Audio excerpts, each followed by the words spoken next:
Senhor esteja conosco. Proclamação do Evangelho de Jesus Cristo segundo João. Naquele tempo, Jesus foi para o Monte das Oliveiras e de madrugada voltou de novo ao templo. Todo o povo se reuniu em volta dele. Sentando-se, começou a ensiná-los. Entretanto, os mestres da lei e os fariseus trouxeram uma mulher surpreendida em adultério. Colocando-a no meio deles, disseram a Jesus: Mestre, esta mulher foi surpreendida em flagrante adultério. Moisés, na lei, mandou apedrejar tais mulheres. Que dizes tu? Perguntava-me isso para experimentar Jesus e para terem motivo de o acusar. Mas Jesus, inclinando-se, começou a escrever com o dedo no chão. Como persistissem em interrogá-lo, Jesus ergueu-se e disse para eles: Quem dentre vós não tiver pecado, seja o primeiro a atirar-lhe uma pedra. E tornando a inclinar-se, continuou a escrever no chão. E eles, ouvindo o que Jesus falou, foram saindo um, a começar pelos mais velhos. E Jesus ficou sozinho, com a mulher que estava lá, no meio do povo. Então Jesus se levantou e disse: Mulher, onde estão eles? Ninguém te condenou? Ela respondeu: Ninguém, Senhor. Então Jesus lhe disse: Eu também não te condeno. Podes ir, e de agora em diante não peques mais. Palavra da salvação.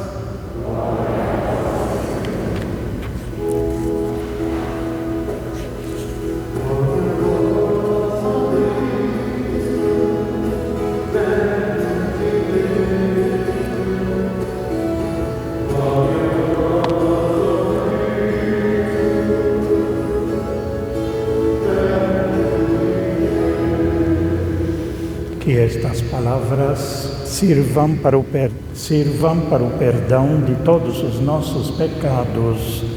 Amém. Abaixa mais um pouquinho, só um pouquinho.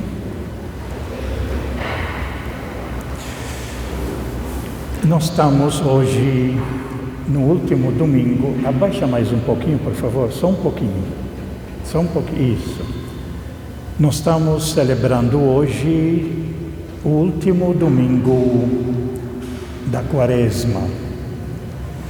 E vendo um pouquinho a caminhada, isso é muito importante, a gente conseguir captar a sequência que a Igreja colocou para nós, para nossa reflexão, durante a Quaresma, que é um tempo, chamamos ele tempo de conversão, tempo que deve nos ajudar para a gente parar um pouquinho, enquanto continuar trabalhando, fazendo os afazeres normais, mas pensar um pouco mais para a gente descobrir se o caminho que nós estamos traçando, cada um de nós, está de acordo com a vontade de Deus, com o reino de Deus. Que São Marcos diz que o reino de Deus é vivermos em paz uns com os outros. Se aquilo que estamos realizando na nossa vida, ele condiz com a promoção da vida, com a promoção da paz, com a promoção da fraternidade.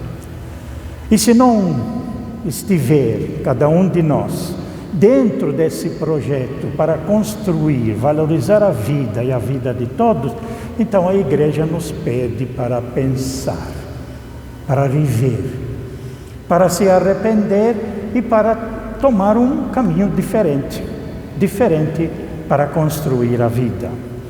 Então, só lembrando os 5 domingos, no primeiro domingo a igreja nos colocou que Jesus, ele venceu o tentador, o diabo, o Satanás. Hoje, na leitura nossa hoje, o tentador está sendo executado pelos doutores da lei e pelos fariseus. Mais tarde a gente explica. Jesus venceu. No segundo domingo ela nos disse que esse que recebeu o Espírito de Deus e se dirige pelo Espírito de Deus para fazer a vontade de Deus e construir a vida e recuperar a vida, é a Ele que nós devemos ouvir. Não mais ao Antigo Testamento, Moisés e Elias, que somem nas nuvens e depois se ouve aquela voz: escutem o que Ele diz. E é por isso que a nossa vida deve ser direcionada não mais pelo Antigo Testamento, ideia clara que aparece na nossa leitura de hoje, não mais deve ser dirigida pelo Antigo Testamento, mas pela novidade que Jesus Cristo nos trouxe. Esse Jesus que no terceiro domingo, ele aparece como vinhateiro, e que diante da maneira como os doutores da lei e fariseus pensavam Deus, a pessoa errou, não produziu fruto, corta. Enquanto o vinhateiro, que é Jesus, diz: eu vou cuidar da árvore, eu vou colocar adubo, eu vou colocar mais água, eu vou acompanhar. Quem sabe ela dê fruto? Essa é a atitude de Jesus, que na nossa leitura vai aparecer muito forte de novo. Alguém que quer reconstruir a vida e não destruí-la. Depois, no quarto domingo, a igreja nos apresentou, afinal de contas, quem é o único e verdadeiro Pai. Isso aparece no Evangelho de São João, capítulo 17, versículo 3, quando ele disse em que consiste a vida eterna, que para São João não tem nada a ver depois do cemitério. Para São João não tem nada a ver depois do cemitério, mas tem a ver com a vida nossa. Essa vida eterna no Evangelho de São João corresponde, na realidade, ao reino de Deus, de vivermos todos em paz uns com os outros, mas para podermos viver em paz uns com os outros, nós precisamos conhecer o único verdadeiro Deus, que diz lá no capítulo 17, versículo 3, que te conheçam a ti, o único verdadeiro Deus, e conheçam o seu Filho, porque quem nos traz e faz conhecer, e nos faz conhecer quem é o único verdadeiro Deus, é aquele que veio de Deus, que se encarnou, e é por isso que o calendário litúrgico, ele começa com o nascimento, preparação para o nascimento de Jesus, que é fundamental, dando valor exatamente a toda a criação de Deus e principalmente aos seres humanos, para poderem eles conviver na fraternidade e construir o reino de Deus. Portanto, no quarto domingo, ele vai nos mostrar esse Pai, o Pai que mesmo que o Filho tenha errado, quando viu ele voltar, foi lá e abraçou e conseguiu recuperar ele como filho. Esse filho estava morto e ressuscitou, voltou à vida. Estava perdido e foi encontrado. É Deus Pai que sempre quer o bem a todos os seus filhos. Mas tem alguns que não aceitam. Oferece, Deus sempre oferece. E assim na parábola do domingo passado, do filho pródigo, ou melhor dizer, do pai misericordioso, que sempre quer o bem aos filhos, sempre quer perdoar, sempre quer recuperar, mas tem gente que não aceita esse convite de Deus. Deus aí tem as mãos amarradas. Isso é igual ao pai e à mãe que oferece para o filho e o filho recusa. Está aí. A hora que quiser, está aí. Não quero. A opção é, infelizmente, do filho que recusa a graça de Deus. Que não quer viver, na verdade, como irmão. Viver como irmão com o irmão. E aí, mostrando quem é esse verdadeiro Deus, a igreja nos apresenta nesse quinto domingo da Quaresma essa história, uma das mais bonitas também que nós temos, da mulher, chamada mulher adúltera. Mas eu vou relembrar aqui que para poder entender essa leitura, ela colocou a primeira leitura tirada do profeta Isaías, aonde o verso mais importante parece ser esse: eis que eu farei coisas novas. Eis que eu farei coisas novas, e que já estão surgindo. Acaso não as reconheceis? É isso que a nossa leitura vai mostrar para nós. Quais são as coisas novas que agora Jesus nos trouxe? E a coisa nova que Jesus nos trouxe é que, diante dos doutores da lei e fariseus, que apareceram na nossa leitura domingo passado, que criticam Jesus porque está com os pecadores e come com eles. E eles vêm ouvindo Jesus, procuram ouvir Jesus. Diante desses fariseus e doutores da lei, que eles citam a lei de Moisés. E Jesus vai mostrar que essa lei de Moisés, em muitos casos, já não cabe mais dentro do projeto novo que Jesus Cristo nos trouxe. Segundo a lei de Moisés, como disseram aqui os doutores da lei e os fariseus, essa mulher que foi pega em flagrante adultério, segundo está escrito na lei de Moisés, portanto na Sagrada Escritura, que para nós veio a ser chamado o Antigo Testamento, de acordo com o que está escrito lá, ela deve ser apedrejada, lapidada, que era uma maneira que os judeus tinham para a pena de morte. Quer dizer, quem for pego em flagrante adultério, seja o homem como a mulher, é pena de morte. Isso que está escrito lá no Antigo Testamento. É estranho como na nossa leitura, esses doutores da lei e fariseus, que são homens, eles deixaram ir embora o homem. Isso para mostrar que, na verdade, os preconceitos que já existiam muito no Antigo Testamento contra a mulher, e que Jesus, principalmente no Evangelho de Lucas, e aliás essa leitura, segundo estudiosos, parece fazer parte do Evangelho de Lucas, depois teve algumas dificuldades e foi incluída no Evangelho de João, mas ela condiz mais com o Evangelho de Lucas.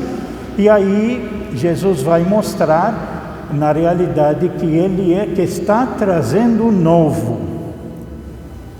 De acordo com a lei de Moisés, é como a árvore: não deu fruto, corta, joga fora. De acordo com a novidade de Jesus, que veio recuperar aquele que estava perdido, esse Jesus que não quebra o caniço rachado, que aquele que está frágil, Ele quer ajudá-lo, assim como fazem as mães todas.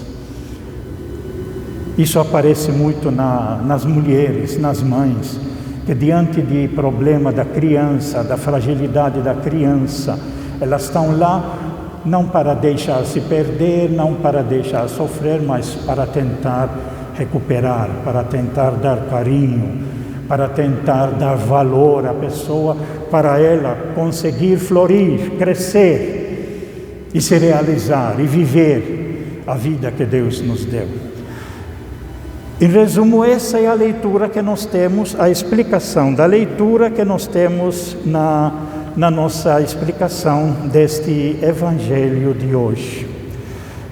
Os doutores da lei, os fariseus, são aqueles que perseguiram Jesus desde o início.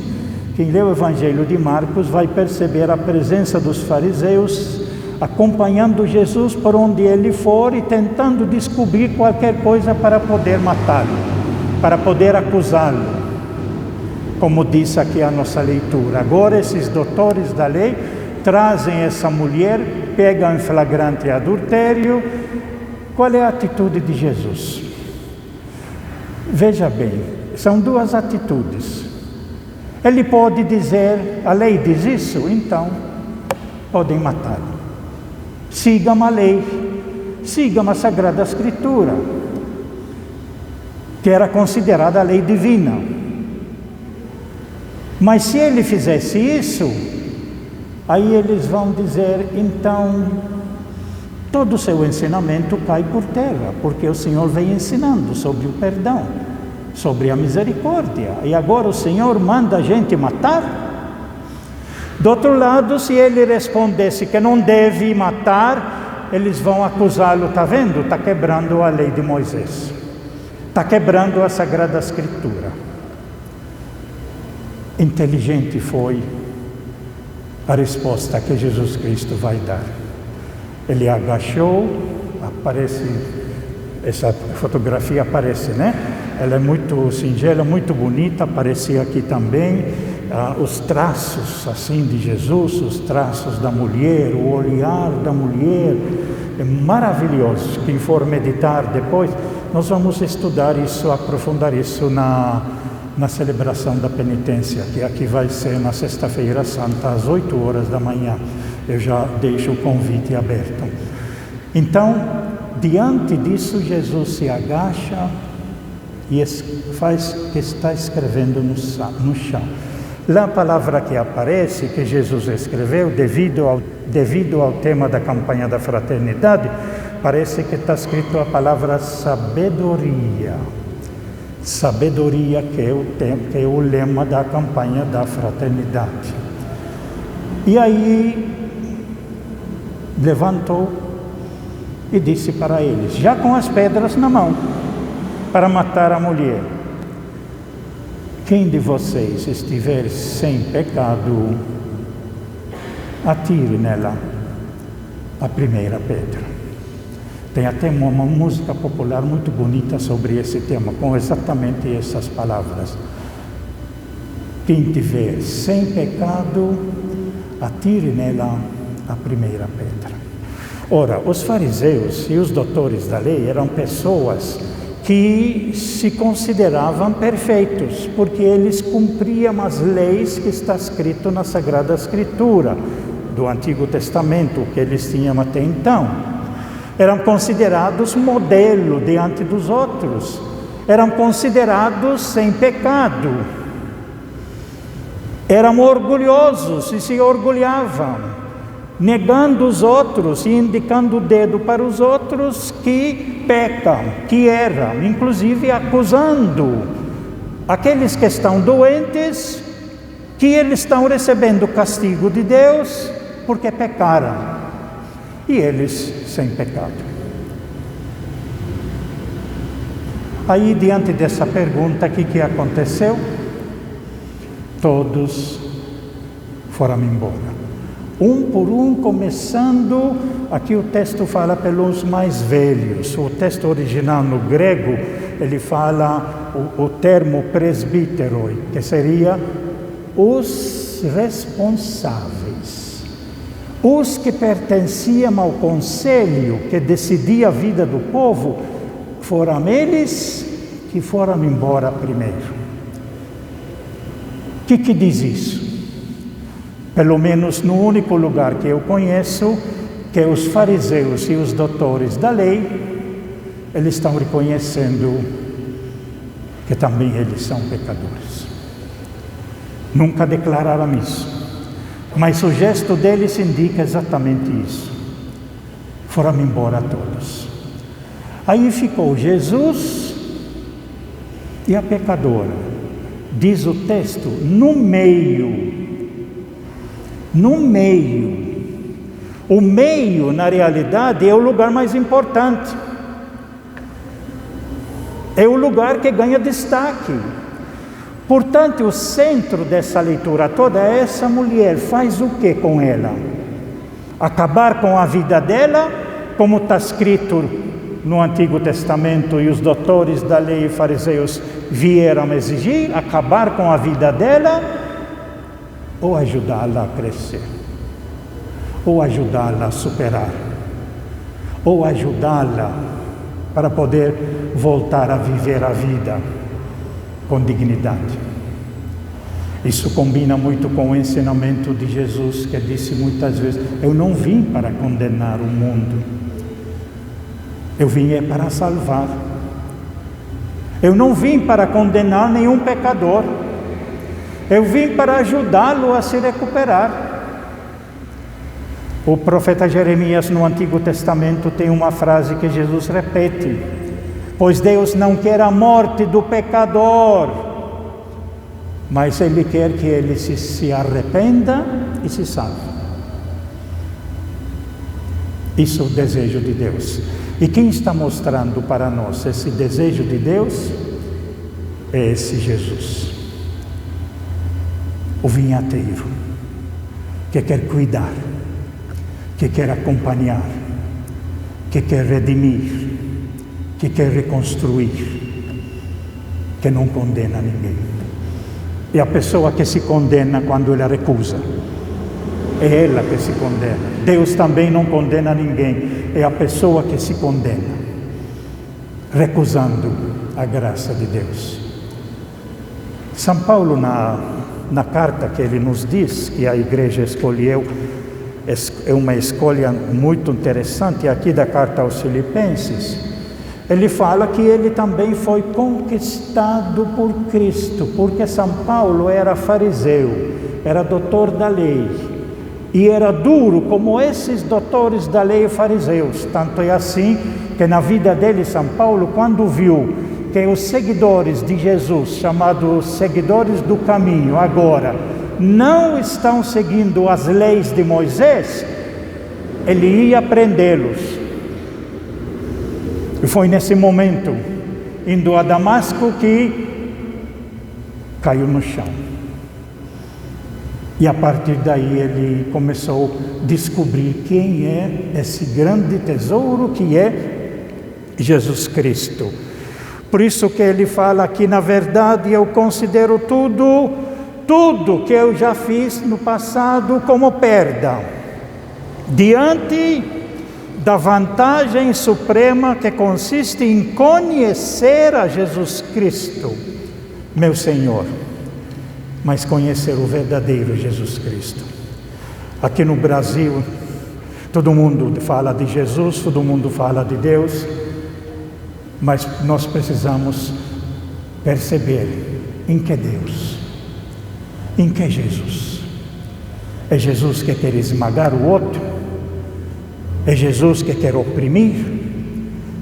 É Jesus que deixa o povo com fome? É esse Jesus que nós queremos seguir? Jesus próprio nos mostra que aqueles que são mais frágeis são mais importantes, precisam de mais apoio.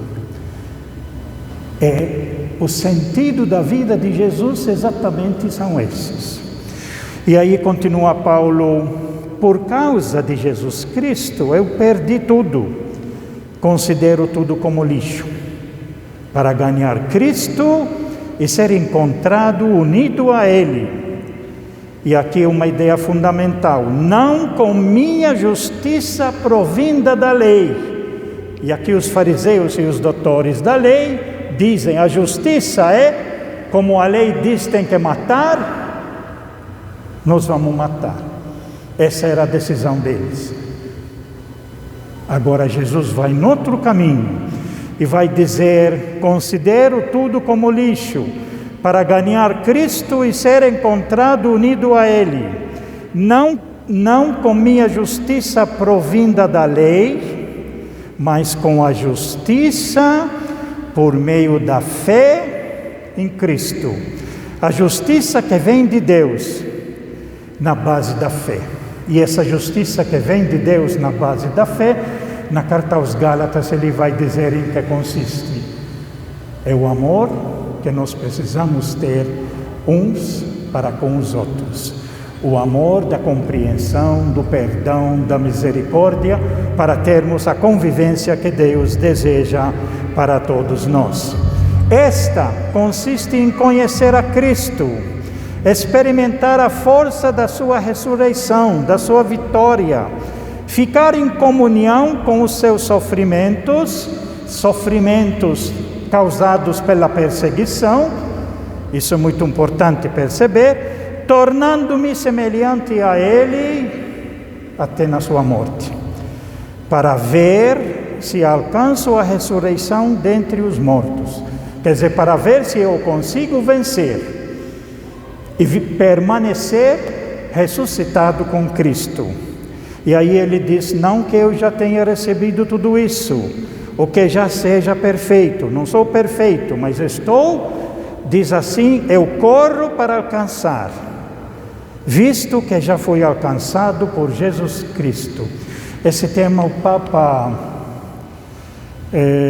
escolheu, no ano 2000, escolheu o tema do perdão, o grande perdão. E ele disse, o Papa, no ano 2000, nós refletimos aqui muito, precisamos olhar para frente, não para trás. E tem gente que fica olhando para trás, lamentando o que fez, e vive dominado por aquilo que fez, enquanto o Papa fala, precisamos fazer como São Paulo, o que foi já foi, não vou mudar, não tem jeito de mudar. Então eu olho para frente agora para construir a minha vida, como Jesus me ensinou, testemunha de Jesus Cristo. O que Jesus vai dizer para a mulher? O que fez, já foi. Ninguém te condenou? Ninguém. Então agora, olhe para frente. Tenta viver a vida nova agora. Teve gente que teve pena, misericórdia sua, contra aqueles que queriam te matar. E Jesus salvou a vida da mulher e disse: vá e não peques mais. Essa é a ressurreição, essa é a vitória. É a vitória que Paulo deu como testemunho. Eu pensava que eu era o melhor, até descobrir Jesus, que mostrou para ele que a vida é uma constante vitória, é uma constante construção de uma vida nova, procurando sempre viver na fraternidade, construindo o reino de Deus. O reino que, mesmo que erramos, nós, com a graça de Deus, conseguimos vencer e reconstruir melhor a nossa vida. Por isso, vá em paz e não peques mais. Louvado seja nosso Senhor Jesus Cristo. Creio